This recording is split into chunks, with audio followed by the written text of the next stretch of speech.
Hi there, and welcome to another AgilePoint video.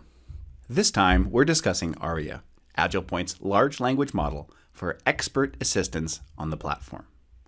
In this video, we're going to show you how to interact with ARIA, as well as ask a few questions to give you a sense of what it's capable of. Let's take a look. No matter where I happen to be working in AgilePoint, ARIA will always be available as a blue icon on the bottom right-hand side of my screen. If I need to make room for my work, I can click, drag, and rearrange. And with a single click, I can bring up the ARIA interface. So to give you a sense of the types of responses and how to interact with ARIA, let's start with a basic question. We're going to ask, who are you? So what you're going to see here in terms of a generated response are in-depth instructions and step-by-step guidance where applicable. But for any generated response, you're noticing a few actions I can take here. The first being to copy the response and paste it into a notepad as an example. I can provide a thumbs up if this is a particularly valuable response. And similarly, provide thumbs down feedback if the response is inaccurate, unsafe, or simply isn't helpful. Now you'll notice here that I can also open a new topic in AgilePoint's user forum and also directly open a support ticket from the ARIA interface. Now, in the case of a more in-depth response, we might want to expand the interface here just so we have a little more real estate. And across the left, you'll also see that I have access to prior chat history. So ARIA will maintain chats for a period of 30 days.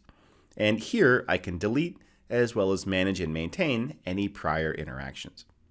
So, as an example, I had previously asked ARIA how to connect to Salesforce. If I no longer need this response, I can delete it, or I can rename it to something a little more memorable.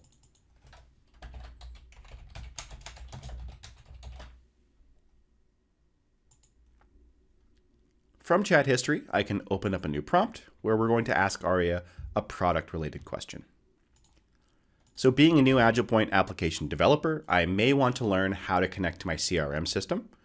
So in this case here, we're asking how to connect into Salesforce. And you'll notice here the context of the response involves steps both on the AgilePoint side as well as in my external system. So in-depth, detailed, and step-by-step guidance to achieve my requirement, and also linking me down below to the relevant documentation in case I'd like to dive deeper.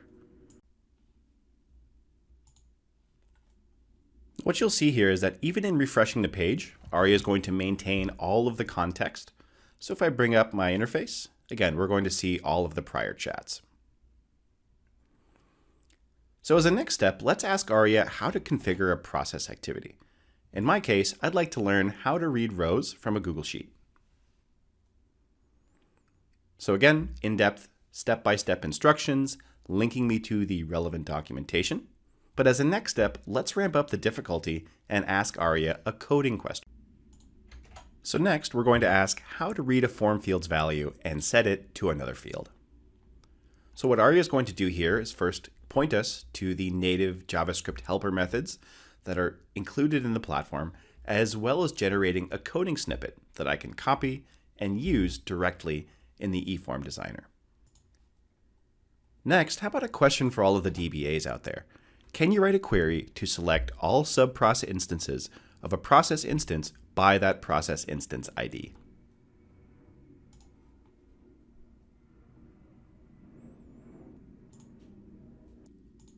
Great, it's given me the query, it's linked me to the relevant documentation, so we're good to go. As a final step, how about a scenario-based question? Imagine being a new citizen developer and you're unsure how to create a data entity to store customer purchase records. So in this case, ARIA is going to give me step-by-step instructions, starting with navigating to the data entity module, and then listing every column in my table with the appropriate configuration details. Hopefully this gives you a sense of all that ARIA is capable of. We're looking forward to your comments and your feedback down below. And as always, until next time.